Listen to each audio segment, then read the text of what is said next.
నమస్కారం city news తెలుగుకి స్వాగతం. బ్యాంకింగ్ రంగంలో ఖాళీలుగా ఉన్న ఉద్యోగాలని ప్రభుత్వం తక్షణమే భర్తీ చేసి బ్యాంకు ఉద్యోగులపై పనిభారం తగ్గించాలని యునైటెడ్ ఫోరం ఆఫ్ బ్యాంక్ యూనియన్ల నాయకులు డిమాండ్ చేశారు. చీరాల ఆర్టీసీ ఎంప్లస్ యూనియన్ కార్యాలయంలో యూఎఫ్బియు ఆధ్వర్యంలో విలేకరుల సమావేశం నిర్వహించారు.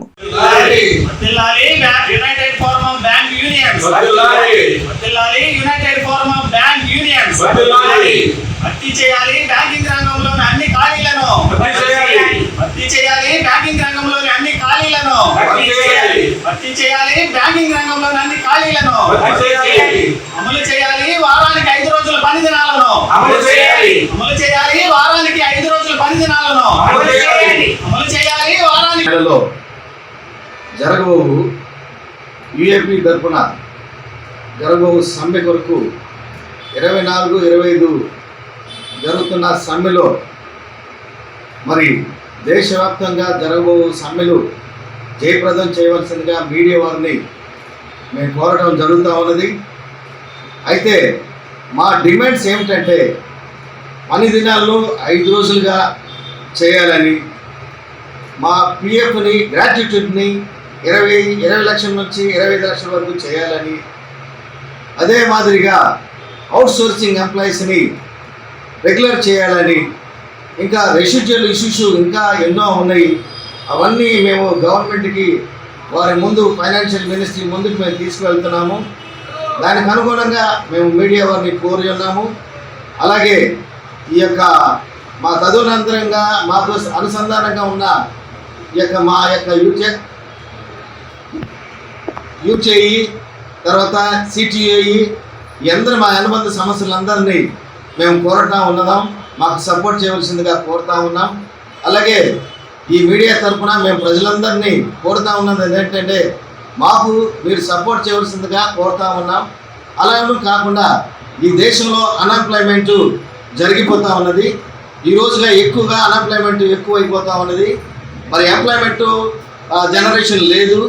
అలాగనే మరి ఈ రోజున రిక్రూట్మెంట్ బ్యాంకింగ్ రంగంలో రిక్రూట్మెంట్ చేస్తే 25 తేదీలో జరుగు బ్యాంకు ఉద్యోగుల దేశవ్యాప్త సమ్మెకు యూఎఫ్బియు ఆధ్వర్యంలో ఒక ప్రకటన వెలువచ్చడం జరిగింది. దీనికి సంబంధించి ఏదైతే బ్యాంకింగ్ రంగంలో కొన్ని సంవత్సరాలుగా పెండింగ్లో ఉన్నటువంటి ఉద్యోగాలను సత్వరమే భర్తీ చేయాలని, అది మాత్రమే కాకుండా 5 రోజులు వారానికి 5 రోజులు పని దినాలను కల్పించాలని, అదేవిధంగా కొన్ని దశాబ్దాలుగా పర్మనెంట్ కాకుండా అవుట్సోర్సింగ్ విధానంలోనూ రోజువారీ వేతన విధానంలోనూ కొనసాగుతున్నటువంటి ఈ టెంపరీ ఉద్యోగులను పూర్తి స్థాయిలో వాళ్ళని పర్మనెంట్ చేయాలని, అది మాత్రమే కాకుండా ఏదైతే ప్రస్తుతం మన దేశవ్యాప్తంగా ఉన్నటువంటి బ్యాంకింగ్ రంగంలో పనిచేస్తున్నటువంటి ఉద్యోగులపైన జరుగుతున్నటువంటి దాడులను కూడా పూర్తి స్థాయిలో ఖండిస్తూ ఈ యొక్క సమ్మెకి యూఎఫ్బియు ఆధ్వర్యంలో పిలుపునివ్వడం జరిగింది. దానిలో భాగంగా ఇంటర్నేషనల్ ఢిల్లీ పబ్లిక్ స్కూల్ చెరుకుపల్లిలో మిక్స్డ్ గ్రేడ్ విద్యార్థుల కోసం స్కేటింగ్ ఇంటర్ హౌస్ పోటీ విజయవంతంగా నిర్వహించడం జరిగింది. ఈ ఈవెంట్ ని అకాడమిక్ డైరెక్టర్ శ్రీమతి వందన శర్మ ఆధ్వర్యంలో చైర్మన్ పైనం ఏడుకొండలరెడ్డి విశిష్ట సాన్నిధ్యంలో ప్రారంభించడం జరిగింది.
ఇంటర్నేషనల్ ఢిల్లీ పబ్లిక్ స్కూల్ చెరుకుపల్లిలో ఛత్రపతి శివాజీ మహారాజ్ జయంతి ఉత్సాహంగా నిర్వహించడం జరిగింది.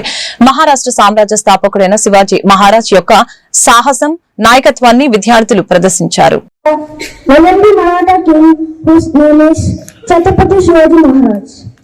He was born on 1630 at Shivneri Fort.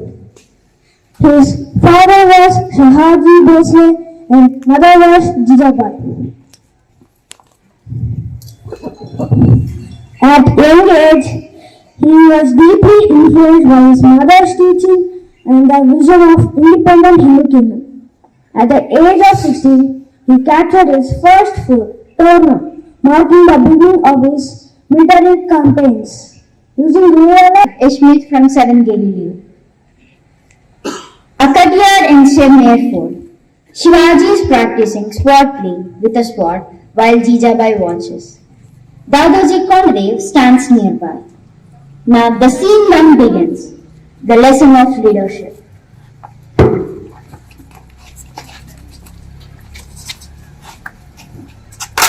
I can't do it.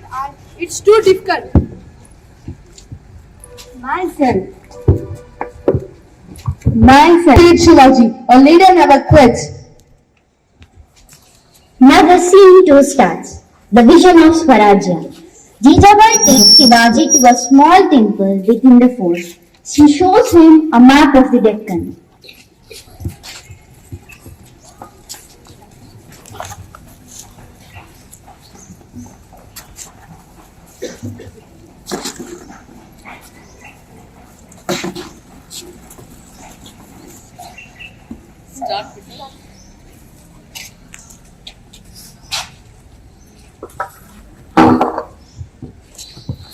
Son, this is the map of Deccan. These lands were once ruled by great warriors, but now the Mughals and Avishas will dominate them. But who will fear love? You, my son, you will create a Swaraj where our people live in pride. Yes, aunt.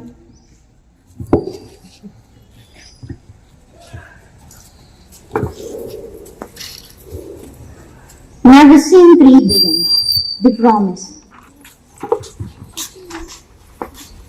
Bapatla జిల్లా పిట్టలవానిపాలెం మండలం గౌడ పాలేనికి చెందిన పరిసా శ్రీనివాసరావు శివపార్వతిల పెద్ద కుమారుడు వెంకటేష్ రాజస్థాన్ లో field firing practice చేస్తూ దురదృష్టవశాత్తు మరణించడం జరిగింది.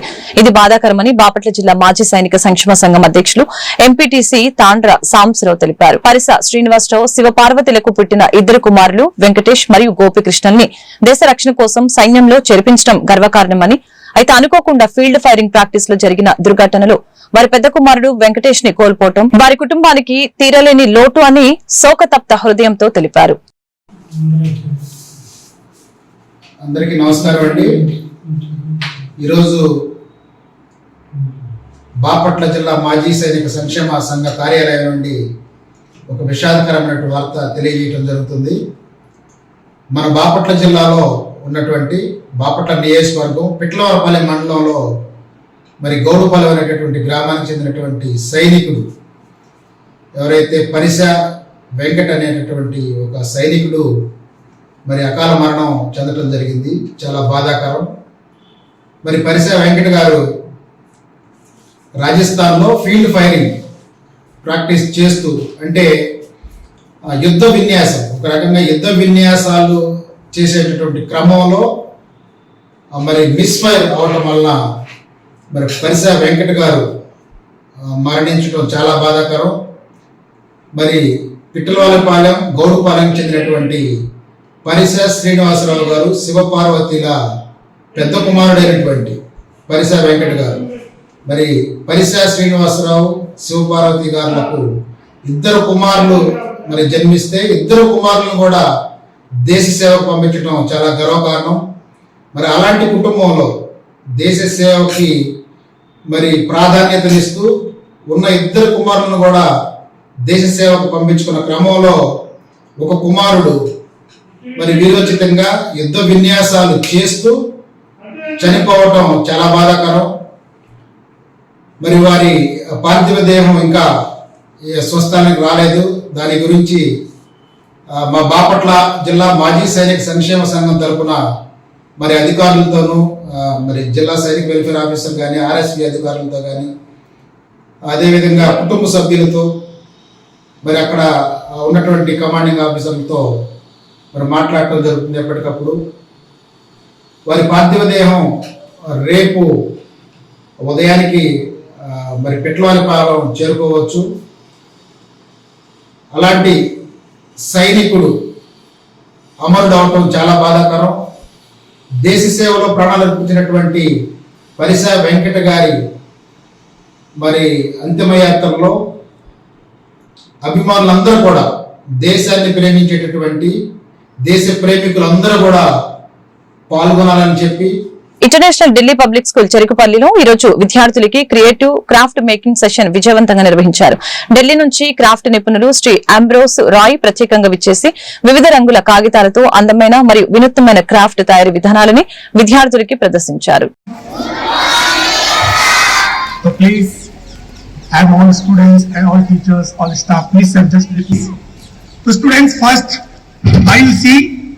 Properly, then you go to halls. Can you try, please?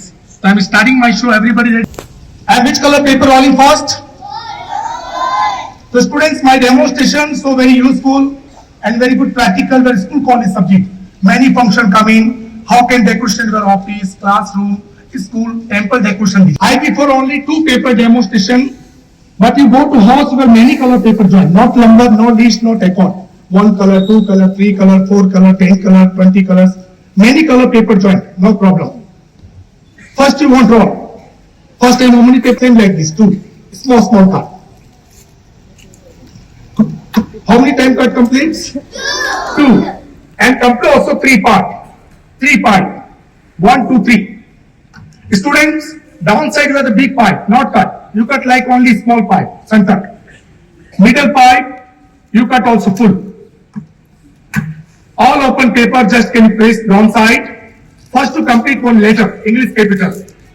Everybody see, then after talk. Which letter English capital? T. T means today, tomorrow, teacher, tiger.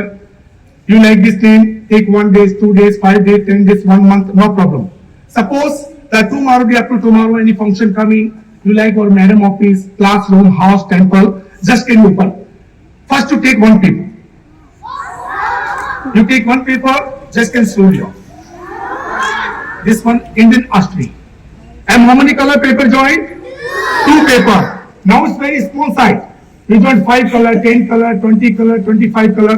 So very big long. You like empty glass, empty bottle. పట్టభద్రుల MLC ఎన్నికల్లో కూటమి బలపరిచిన అభ్యర్థి ఆలపాటి రాజేంద్ర ప్రసాద్ ని గెలిపించాలని Bharatiya Janata party జిల్లా ఉపాధ్యక్షులు మంద జనార్దన్ తెలిపారు. గురువారం వేమూరు, కొల్లూరు మండల గ్రామాల్లో విస్తృతంగా ఎన్నికల ప్రచారం నిర్వహించారు.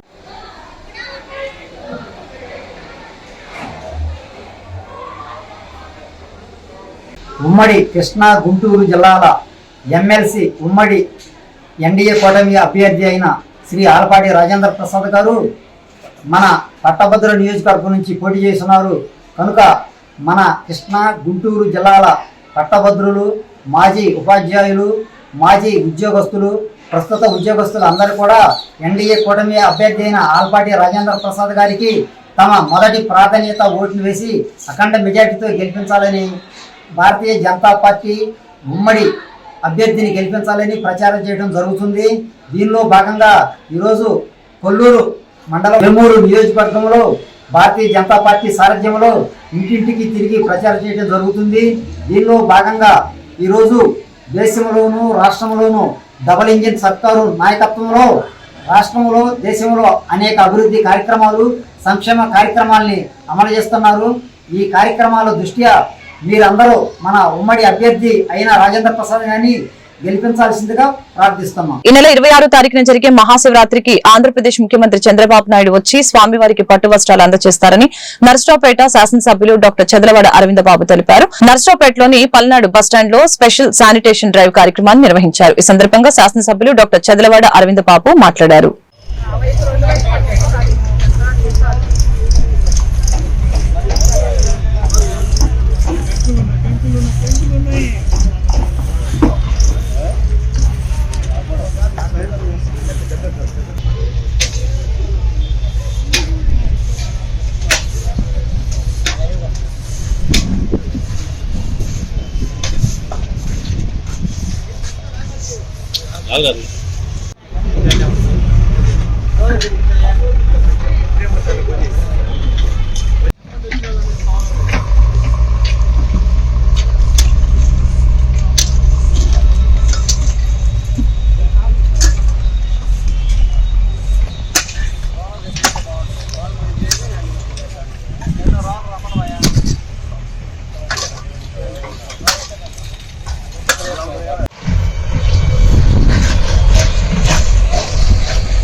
పనికి ప్రోత్సాహం ఇది వాళ్ళకి,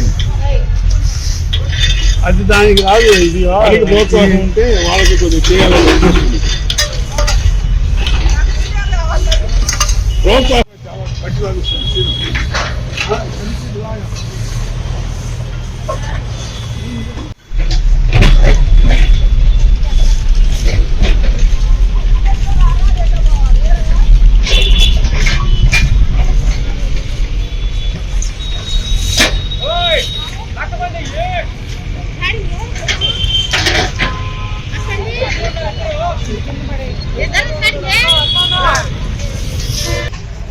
ఇండియన్ న్యూస్ ఛానల్ వారికి ధన్యవాదాలు తెలియజేస్తూ, మరి రాబోయే ఫిబ్రవరి 26 మహాశివరాత్రి సందర్భంగా మరి వినుకొండ రోడ్లో ఉన్న ఆర్టీసీ బస్ స్టాండ్ కూడా శుభ్రం చేసుకోవడం జరిగింది. ఇది మొత్తం కూడా మరి ఉమ్మడి ప్రభుత్వం ఏర్పడిన తర్వాత టీడీపీ, జనసేన, బీజేపీ ఆధ్వర్యంలో నాయకులు, కార్యకర్తలు అందరూ కూడా కలిసికట్టుగా పనిచేసి ఇక్కడ ఆర్టీసీ బస్ స్టాండ్ శుభ్రం చేయడం జరిగింది.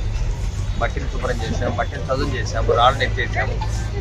అదేవిధంగా ఇవాళ పల్నాడు బస్ స్టాండ్లో 2019లో ఇక్కడ బస్ స్టాండ్ ఏర్పాటు చేయడం జరిగింది టీడీపీ హయాంలో. తర్వాత 2004, 2009 కానీ 2014 ఎవరు పట్టించుకోలేదు. తర్వాత ఇవాళ ఈ పల్నాడు బస్ స్టాండ్ని మళ్ళీ రేపు మహాశివరాత్రికి బస్సులు ఆగటానికి, ప్రయాణికుల సౌకర్యార్థం ఇవన్నీ కూడా ఇక్కడ పల్నాడు బస్ స్టాండ్ని ఏర్పాటు చేస్తున్నాము. దీన్ని పరిశుభ్రంగా చేసి రేపు మహాశివరాత్రి రోజు బస్సులు ఇక్కడ ఆగుతాయి. పల్నాడు రేపు నుంచి వచ్చే బస్సులు కానీ ఇక్కడనే ఆగుతాయి. ఇక్కడ నుంచి మళ్ళీ అక్కడికి వెళ్తాయి. మాచర్ల వైపు కానీ ఇప్పుడు కూడా అలా కొడతా వెళ్తాయి. శివరాత్రి కాదు, ఇది పర్మనెంట్గా పల్నాడు బస్ స్టాండ్ ఏర్పాటు చేస్తున్నాము. ఎప్పటి నుంచి ఏ ఏరియా బస్సులు అక్కడ ఆగిపోతాయి. పల్నాడు ఏరియా బస్సులు మొత్తం కూడా ఇక్కడ ఆగిపోతాయి.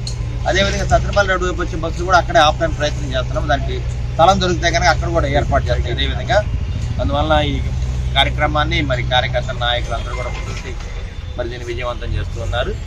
ఇవాళ మహాశివరాత్రి సందర్భంగా మన కొత్తపాటి రవికుమార్ గారికి మన ఇన్ఛార్జ్ మినిస్టర్ గారు వారి ఆధ్వర్యంలో ఇవన్నీ కూడా చేస్తున్నాము. ఎస్పీ గారు కానీ, కలెక్టర్ గారు, అదేవిధంగా డిఎస్పీ గారు, డిఓ, ఆర్టీఓ గారు అందరూ కూడా మరి మహాశివరాత్రి పర్వదినానికి అందరూ కూడా రెడీ అవుతున్నారు. అన్ని కార్యక్రమాలు విజయవంతం చేద్దాం. పట్టణాన్ని మొత్తం కూడా పారిశుద్ధ్యం క్లీన్ చేసుకొని పట్టణాన్ని రెడీ చేసుకుందామని ఆలోచిస్తున్నాం. ఎందుకంటే ఆ పరమేశ్వరుడు కొలుచుకోవడానికి ఇవాళ ప్రజలందరూ కూడా స్వచ్ఛందంగా ముందుకు వస్తున్నారు. ప్రతి కార్యక్రమాన్ని కొండ మొత్తాన్ని కూడా శుభ్రం చేశాము. చుట్టుపక్కల రోడ్లన్నీ కూడా శుభ్రం చేయడం జరిగింది. ఈ మహాశివరాత్రి పర్వదినాన్ని పూర్తిగా మన పోలీస్ పర్యవేక్షణ జరుగుతుంది. ఎక్కడ కూడా అవాంఛనీయ సంఘటన జరగకుండా ఈ కార్యక్రమాన్ని ముందుకు తీసుకెళ్ళారు. ఎందుకంటే ఒక్కోసారి కిరాయి రౌడీలు కానీ, గుండాలు కానీ ఎవరైనా ఎంటర్ అయినప్పుడు అవాంఛనీయ సంఘటన జరుగుతాయి. కాబట్టి ఎవరైతే షాపులు పెడతారో, ఎవరైతే రంగుల రాట్నాలు కానీ ఏదైనా వ్యాపారాలు చేసుకుంటారో వాళ్ళందరూ కూడా డిఎస్పీ కంట్రోల్లో ఉంటారు. వాళ్ళందరూ కూడా వాళ్ళ ఫోటోలు, ఆధార్ కార్డులు ఇవన్నీ కూడా వాళ్ళ అధీనంలో ఉంటాయి. కాబట్టి ఎక్కడ కూడా అవాంఛనీయ సంఘటన జరగకుండా, ట్రాఫిక్ జామ్ లేకుండా ఈ కార్యక్రమాన్ని మహాశివరాత్రిని ఘనంగా చేసుకుందామని చెప్పి ఏర్పాటు చేయడం జరిగింది. ముఖ్యంగా ఇప్పుడైతే పల్నాడు బస్ స్టాండ్ పల్నాడు రోడ్లో ఉండడం జరిగింది. ఈ బస్ స్టాండ్ మొత్తాన్ని కూడా దాదాపు ఇది 3.5 ఎకరాలు దీన్ని శుభ్రం చేస్తున్నాం. కలెక్టర్ మాకు పల్నాడు బస్ స్టాండ్కి ఆధీనంలోకి ఇచ్చారు. తప్పనిసరి ఈ కార్యక్రమం స్వతంత్ర పుల్లరి పోరాట యోధుడు కన్నెగంటి హనుమంతు నారాయణపురం శ్రీనివాసరావు రెంటచింతల గ్రామంలో గురువారం నిర్వహించిన పత్రికా విలేకరుల సమావేశంలో కన్నెగంటి ఫౌండేషన్ చైర్మన్ నారాయణపురం శ్రీనివాసరావు పాల్గొని మాట్లాడారు. కన్నెగంటి హనుమంతు గొప్ప స్వతంత్ర యోధులని, ఆయన వర్ధంతి వేడుకలు ఈ నెల 22 నుంచి 28 వరకు ఘనంగా నిర్వహిస్తున్నట్లు తెలిపారు. కార్యక్రమంలో భాగంగా పలు దేవాలయాల్లో, అనాథాశ్రమాల్లో, వృద్ధాశ్రమాల్లో సేవా కార్యక్రమాలు నిర్వహించి ఆయనకు ఘనమైన నివాళులర్పించాలని కోరారు. కన్నెగంటి హనుమంతు సేవా సంఘం వ్యవస్థాపక అధ్యక్షులుగా కనకం వెంకటేశ్వర్లు గారు చేశారు. వారి మరణాంతరం కన్యగంటి హనుమంతు సేవా సంఘం జాతీయ అధ్యక్షుడిగా నారాయణపురం శ్రీనివాసరావు అనే నేను కొనసాగుతున్నాను. అయితే వారు ఏ విధంగా అయితే కన్యగంటి హనుమంతు వర్ధంతి కార్యక్రమం అదేవిధంగా జయంతి కార్యక్రమం నిర్వహిస్తున్నారు, మేము కూడా ఈ సంవత్సరం మన ఆంధ్రప్రదేశ్లో కన్యగంటి హనుమంతు 103వ వర్ధంతిని రాష్ట్ర వ్యాప్తంగా వారోత్సవాలుగా నిర్వహిస్తున్నాం. ఫిబ్రవరి నెల 22వ తారీఖు శనివారం నుండి 28వ తారీఖు వరకు కూడా 7 రోజులు కన్యగంటి హనుమంతుకు సంబంధించినటువంటి కార్యక్రమాలు నిర్వహించడం జరుగుతుంది. అదేవిధంగా విద్యా సంస్థల్లో మరి ఈ కార్యక్రమాలు నిర్వహిస్తున్నాం. అదేవిధంగా అన్నదాన కార్యక్రమాలు కూడా నిర్వహిస్తున్నాం. దీనికి సంబంధించి స్వచ్ఛంద సంస్థల వాళ్ళు, కుల సంఘాల వాళ్ళు, ప్రజా సంఘాల వాళ్ళు, రాజకీయ నాయకులు, రాజకీయ పక్షాలకు సంబంధించిన వాళ్ళు, నాయకులు అందరూ కూడా ఈ కార్యక్రమాల్లో పాల్గొంటారు. అందరికీ కూడా ఈ కార్యక్రమాలకు సంబంధించినటువంటి ముందస్తు సమాచారం మేము తెలియజేస్తాము. 22వ తేదీ నుంచి శనివారం నుంచి ఈ నెల ఈ కార్యక్రమం ప్రారంభమవుతుంది. కాబట్టి కన్యగంటి హనుమంతు స్వాతంత్ర్య సమరయోధుడు, పుల్లరి పోరాట యోధుడు, ఆయన అభిమానులు, మరి స్వాతంత్ర్య సమరయోధుల కుటుంబాలు, పల్నాడుకి సంబంధించి అదేవిధంగా ఉమ్మడి గుంటూరు జిల్లాకి సంబంధించి ఆంధ్రప్రదేశ్ రాష్ట్రానికి సంబంధించి అందరూ కూడా ఈ కార్యక్రమంలో పాల్గొని మరి ఈ వారం రోజులు కూడా ఈ కార్యక్రమాల్ని విజయవంతం చేయాలని చెప్పేసి, వారి ఆత్మకి శాంతి కలిగించాలని చెప్పేసి నేను కోరుకుంటున్నాను. రొంపిచెల మండలంలో వి రెడ్డిపాలెం రొంపిచెల జిల్లా పరిషత్ ఉన్నత పాఠశాలలో అంగన్వాడీ టీచర్లకు జ్ఞానజ్యోతి కార్యక్రమం నిర్వహించారు. మండలంలోని అంగన్వాడీ టీచర్లకు ఈ కార్యక్రమం ద్వారా జరిగే శిక్షణ తరగతుల్ని MEO D Brahmeswara Rao, CDPO Umameshwari పాల్గొన్నారు. ఈ సందర్భంగా ఎంఈఓ బ్రహ్మేశ్వరరావు మీడియాతో మాట్లాడారు.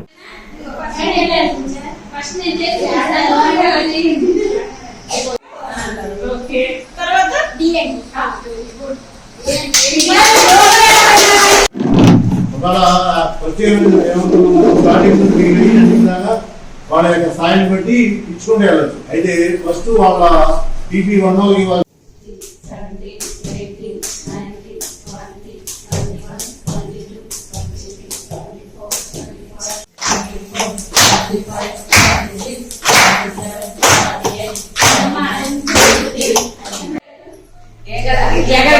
ఎగరండి, ఎగరలేని వాళ్ళు నడవచ్చు.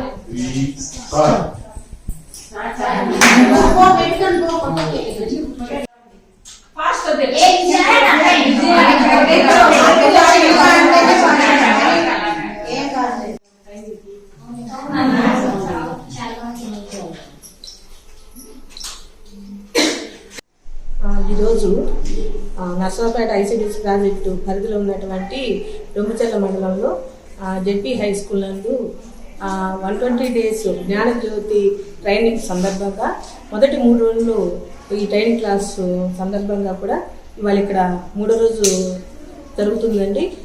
ఈ 3 రోజుల్లో వీళ్ళు నేర్చుకున్నటువంటి ఆదర్శీల ప్రోగ్రామ్ ఒకటి, నవచేతన సమాజ సబ్జెక్ట్ అన్ని కూడా క్లియర్గా టీచర్లు, డిఆర్పీలు అందరూ కూడా వీళ్ళకి ట్రైనింగ్ ఇవ్వడం జరిగింది.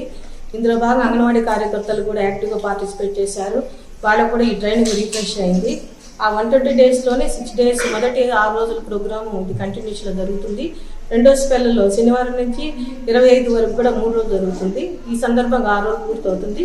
నెక్స్ట్ 6 days ఎప్పుడనేది కూడా మన షెడ్యూల్ ప్రకారం ఈ ట్రైనింగ్ కండక్ట్. ఇంటర్ 10వ తరగతి పబ్లిక్ పరీక్షలు సమీపిస్తున్న వేళ విద్యార్థినులు లక్ష్యాల్ని నిర్దేశించుకొని చదివితే మంచి ఫలితాలు సాధించవచ్చని అడిషనల్ ప్రాజెక్టు కోఆర్డినేటర్ వరద సుబ్బారావు తెలిపారు. మండల కేంద్రమైన ఈపూర్లో కస్తూర్బా గాంధీ బాలికల పాఠశాలని గురువారం ఆయన సందర్శించారు. అనంతరం విద్యార్థినులతో మాట్లాడారు.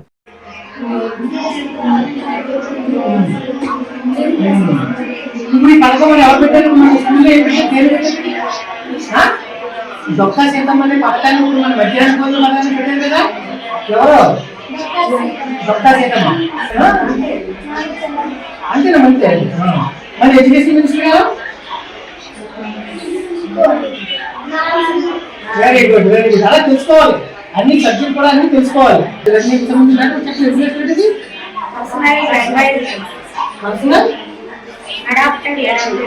పర్సనల్ అడాప్టెడ్ లెర్నింగ్ వాళ్ళే నేర్చుకుంటారు అన్నమాట. మీరు నేర్చుకోవాలి కదా. అలాగే మంచి బాగా చెప్తారు, లెసన్స్ బాగా చెప్తారు. మీరు చెప్తేనే తెలుస్తుంది. మీరు చెప్పలేదు అనుకో, ఇందులో ఏవో కలిసిపోయిందో పోయిందంటే ఇప్పుడు కస్తూర్బా గాంధీ ఇన్స్టిట్యూట్ ఎవరు బాగా చదువుతుంది, అందరూ ఫెయిల్ అయిపోతున్నారు, అందులో ఎవరు సక్సెస్ లేదు అని మీరు ఊళ్ళో చెప్తారు. అందరికి ఎలా ఉంటుందంటే మీ వల్ల మీరు మిగతా కూడా జాయిన్ అవ్వరు. చాలా మంది పక్కన పడుకోవేస్తున్నారండి కాలితో పిల్లలు చేయడానికి. ఇంకేం పెడుతున్నారు? మధ్యాహ్నం భోజనం ఏం పెడతారు? ఎగ్ వేస్తున్నారు. ఎన్ని రోజులు వేస్తారు? Egg chicken పెడతారమ్మా? ఏ రోజు పెడతారు? అరటిపళ్ళు ఏమి ఇస్తున్నారు? రోజు ఇస్తున్నారు అరటిపళ్ళు. బాగుందా? ఏమండి ఎలా ఉంది? మీరు ఎలా ఉంది? బయట స్కూల్ కన్నా బాగుంది, ప్రైవేట్ స్కూల్ కన్నా బాగుందా లేదా? మండల కేంద్రమైన వెల్దుర్తి పోలీస్ స్టేషన్ నందు గురుచాల డీఎస్పీ జగదీష్ మీడియాతో మాట్లాడారు. ఈ సందర్భంగా మీడియాతో మాట్లాడుతూ ఫిబ్రవరి 6, 2025 తేదీన వెల్దుర్తి మండలం కేపీగూడానికి చెందిన మక్కెన శంకర్ అనే రైతు 2 ఎద్దులు పోయాయని ఫిర్యాదు ఇవ్వడం జరిగింది. ఈ నెల 18వ తేదీన సిరిగిరిపాడు చెక్పోస్టు సమీపంలో తనిఖీ నిర్వహిస్తూ ఉండగా ఆటోలో గేదెల్ని తరలిస్తున్న వారిని ఆపి ప్రశ్నించారు. సరైన సమాధానం చెప్పకపోవడంతో అనుమానంతో స్టేషన్ కి తరలించడం జరిగింది. అతనితో పాటు మరొక 3 అదుపులోకి తీసుకుని కేసు నమోదు చేసి వారి వద్ద నుంచి 10 ఆవులు, 4 గేదెల్ని, 2 ఎద్దుల్ని స్వాధీనపరుచుకున్నారని తెలియజేశారు.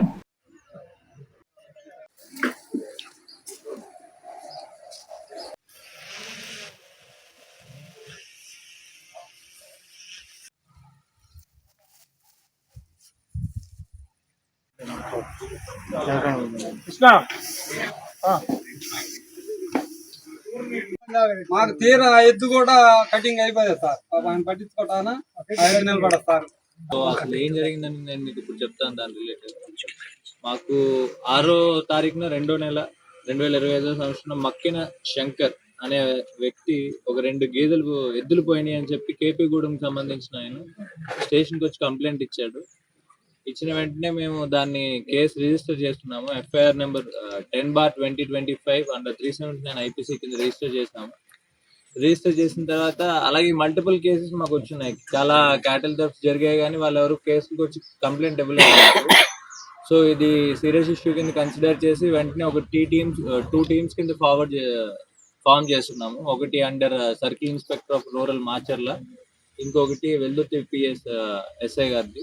ఈ 2 టీములు కూడా చెక్ పోస్టులు కానీ అలానే ఈ చుట్టుపక్కల డిస్ట్రిక్ట్స్ లో ఉన్న ఏదన్నా happy and we're also proud of our police, especially Veldurthi PS SI గారు. ఈయన లాస్ట్ 2 months లోనే వెల్దుర్తి ఎస్ఐది పర్ఫార్మెన్స్ చూసుకుంటే మనం వైర్ థెఫ్ట్, కాపర్ వైర్ది ఒక 360 కేజెస్ వరకు రికవర్ చేశారు. అలాగే ఒక 10 vehicles రికవర్ చేశారు. గాంజా వచ్చేసి 8 kgs పట్టుకున్నారు. 250 లీటర్ల నాటు సారాన్ని మేము డిస్ట్రాయ్ చేసాము. అలాగే 2250 లీటర్ల బెల్లం ఓట్ ఎఫ్జే వాష్ దాన్ని కూడా మేము డిస్ట్రాయ్ చేస్తున్నాం. దాని తర్వాత ఇప్పుడున్న ప్రెసెంట్ డిజిటల్ పోలీసింగ్ లో భాగంగా దాని మీద కూడా రివార్డ్ ప్రపోజ్ చేయమని చెప్పి నేను సిఐకి మీ అందరి ముందే చెప్తున్నాను. ఆల్రెడీ చెప్పున్నాను, ఇప్పుడు కూడా చెప్తున్నాను. ఇందులో సిఐ సూపర్విజన్ ఎంత ఉందో ఆయన కూడా రివార్డ్ నేను కూడా ప్రపోజ్ చేస్తాను ఎస్పీ గారికి. తప్పకుండా ఇందులో రివార్డ్ అర్హులేదు. తెలంగాణలో వీళ్ళు ఆల్రెడీ ఒక 60 వరకు చేస్తున్నాం అని చెప్పి కూడా చెప్పున్నారు. మేము తెలంగాణ పోలీసు వాళ్ళు కూడా చెప్తాం, ఈ రోజు రిమాండ్ పెడతాం వాళ్ళని. పెట్టిన తర్వాత తెలంగాణ కన్సర్న్ పోలీస్ స్టేషన్ వాళ్ళకి చెప్పిన తర్వాత వాళ్ళు పీటీ వారెంట్ ప్రొడ్యూస్ చేసుకొని వాళ్ళు అది రికవర్ ఎద్దులు పోయారు సార్. ఒక రోజు దేవలాడాము, దొరకలేదు. ఎమ్మటే 3వ రోజు వచ్చి ఎస్ఐ గారికి కంప్లైంట్ ఇచ్చాను సార్. ఎస్ఐ గారు ఏం చేశారంటే విజయ్ గారు వీళ్ళు ముగ్గురు పట్టించుకొని మాకు 4 రోజులలో ఎమ్మటే ఎద్దుని ఆజుకు తేల్చారు సార్. ఒక ఎద్దు ఏమో లేదు సార్, ఒక ఎద్దు అయితే ఆ ఎద్దు కూడా తేలుతామని చెప్పారు సార్. వాళ్ళు బాగా మంచిగా చేశారు. మాకు ఎద్దులు కూడా బాగానే వర్షం మారితే మీకు ఎద్దు దొరకదు, ఎద్దు మాది పూసి నీకు ఎట్టు కూడా మేము కొనిస్తామని అనేది మాకు ధైర్యం కూడా ఇచ్చారు సార్. వాళ్ళు మమ్మల్ని మటుకు బాగా చూసుకొని మేము ఒక్కలే కేపీ గూడెంలో సాకులు వెళ్ళి మేము ఒక్కలేం సార్. ఈ వార్తలు ఇంతటితో సమాప్తం. మరొక బులెటిన్లో మళ్ళీ కలుద్దాం. నమస్కారం.